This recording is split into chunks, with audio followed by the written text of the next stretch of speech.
Mi nombre es Farid Cajat, soy profesor de Relaciones Internacionales de la Universidad Católica. Voy a hablar un poco de qué explicaría la decisión de intervenir de potencias occidentales, en la mayoría de casos la OTAN, pero a veces la OTAN se dividió en torno a estos temas, en Irak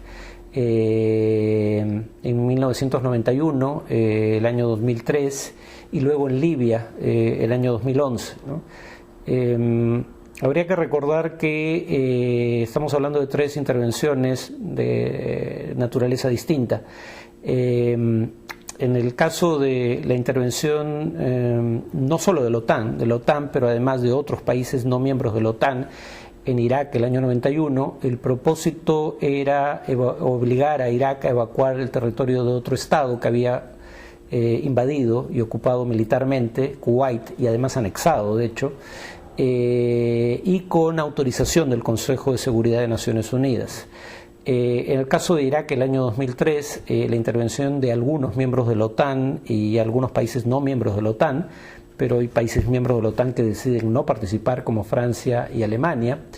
es una intervención sin consentimiento de Naciones Unidas y con un fin que resultó ser, un propósito que resultó ser falso: obligar a Irak a cumplir resoluciones del Consejo de Seguridad de la ONU que le obligaban a desmantelar sus programas de armas de destrucción masiva. Después de la invasión quedó claro que estos programas ya habían sido desmantelados y las armas no existían. En el caso de Libia hay aprobación del Consejo de Seguridad de la ONU, pero hay una discusión en torno a si las tropas de la OTAN, y en este caso es básicamente la OTAN, aunque también hay participación menor de países árabes como Qatar, pero es básicamente la OTAN la que interviene si cumplió con los propósitos establecidos por la resolución que autorizaba la intervención, o digamos se extralimitó y cumplió sus propios fines más allá de lo que establecía la ONU. Para mí una cosa interesante es aquí establecer el contraste entre casos, porque mi presunción es que en particular Estados Unidos y sus principales aliados de la OTAN, fundamentalmente Gran Bretaña, pero también países, por ejemplo, Europa Oriental, pero Estados Unidos básicamente interviene cuando lo considera conveniente. Cuando se dice que Estados Unidos es un país que tiene una política de intervención unilateralista, o sea, decide por sí mismo cuándo intervenir sin tener que someter su decisión a instancias multilaterales como Naciones Unidas, esto no quiere decir que Estados Unidos decida únicamente por su cuenta, sin consulta previa a otras instancias.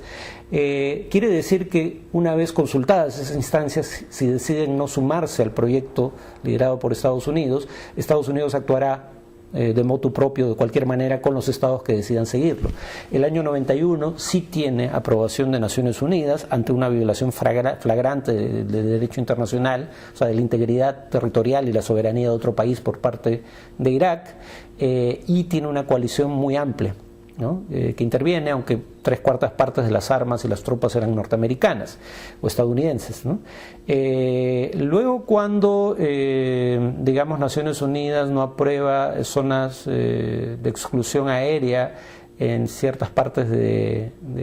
Irak, Estados Unidos decide crearlas de cualquier manera, ¿no? Con el apoyo fundamentalmente de Gran Bretaña.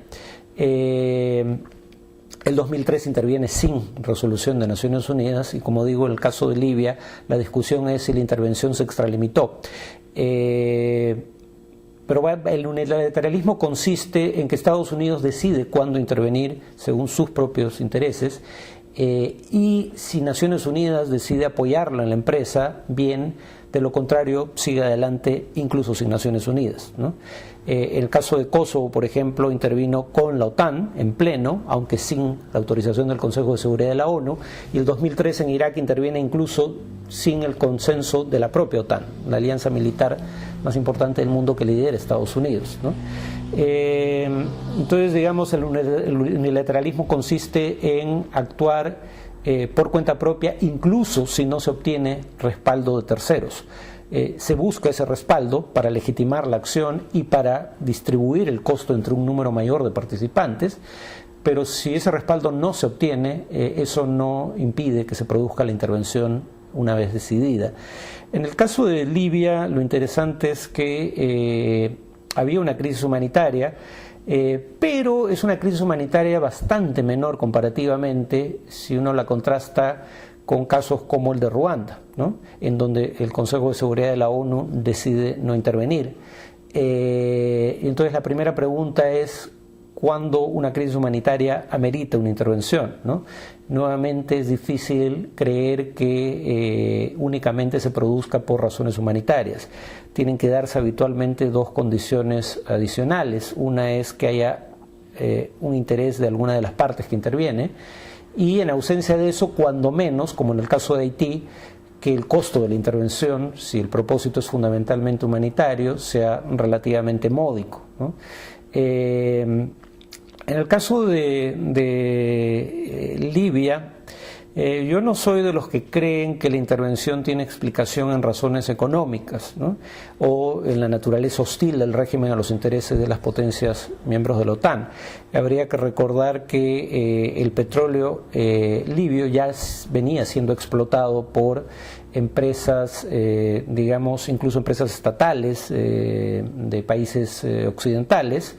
empresas estatales en las cuales en algunos casos el propio Estado libio tenía participación accionaria a través de sus fondos soberanos, y además la gran mayoría del petróleo libio se exportaba a Europa. O sea, las grandes corporaciones occidentales no tenían problemas para acceder al petróleo libio, ni en materia de exploración ni en materia de explotación, y tampoco tenían los países que se abastecían de Libia problema en acceder a estos recursos. El régimen libio había sido un régimen hostil a Occidente, pero solo hasta el año 2003, y el año 2003 no solo cambia la naturaleza de su política exterior, sino que además decide eliminar sus programas de armas de destrucción masiva. Entonces Libia ya no era un régimen hostil, aunque seguía siendo un régimen que violaba los derechos humanos de su propia población, pero eso no había meritado una intervención hasta ese momento, hasta el momento en que se produce un levantamiento armado contra el régimen, y la brutalidad de la represión del régimen es la que lleva a contemplar la posibilidad de una intervención. La intervención que aprueba el Consejo de Seguridad de la ONU establece un mandato claro. Primero, crear una zona de exclusión aérea. Ningún avión que no estuviera autorizado por Naciones Unidas podía surcar cielos, espacio aéreo libio, y esto básicamente para evitar que el gobierno libio utilizara su monopolio militar en el ámbito de fuerza aérea contra sus rivales, y en segundo lugar proteger a la población civil, ¿no? De manera activa, a diferencia del caso de Kosovo, donde la OTAN solo había aprobado, perdón, la ONU, solo las Naciones Unidas solo habían aprobado la creación de una zona de exclusión aérea, pero siendo las milicias, digamos, en el caso de Bosnia, ¿no? Siendo las milicias serbo-bosnias mucho más poderosas que las milicias croatas o musulmanas, continuaron las masacres, y la masacre de Srebrenica se produce estando en vigencia la zona de exclusión aérea. Entonces, en el caso de Libia no solo hay una zona de exclusión aérea, sino un mandato explícito para proteger civiles ahí donde estuvieran en riesgo. Sin embargo, es posible afirmar que la OTAN fue más allá del mandato de la ONU y no solo buscó proteger civiles y hacer cumplir la zona de exclusión aérea, sino que se trazó como propósito derrocar al régimen, ¿no? Y esto puede entrar en conflicto con los objetivos establecidos por la ONU, porque derrocar al régimen podía implicar fijar como objetivos militares los principales líderes del régimen, que vivían todos en zonas urbanas, y por ende al atacarlos se ponía en riesgo a población urbana. Y de hecho habría que recordar el ataque postrero de la OTAN contra un convoy en el que pretendía huir Muammar Gaddafi, cuando ya no era una amenaza para la población civil, que lleva a su captura por parte de milicias de la ciudad de Misrata y finalmente a su ejecución extrajudicial, ¿no?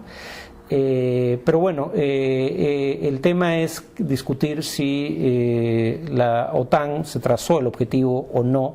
de derrocar al régimen, Ha habido una discusión en torno al tema, yo creo que sí se trazó ese objetivo. Creo que se podría defender la idea de que de no derrocarse al régimen, lo más probable es que la guerra civil se hubiera prolongado indefinidamente y con eso la población civil hubiera sufrido aún más las consecuencias del conflicto, pero siendo eso un argumento lícito, moral y políticamente, jurídicamente es discutible, ¿no?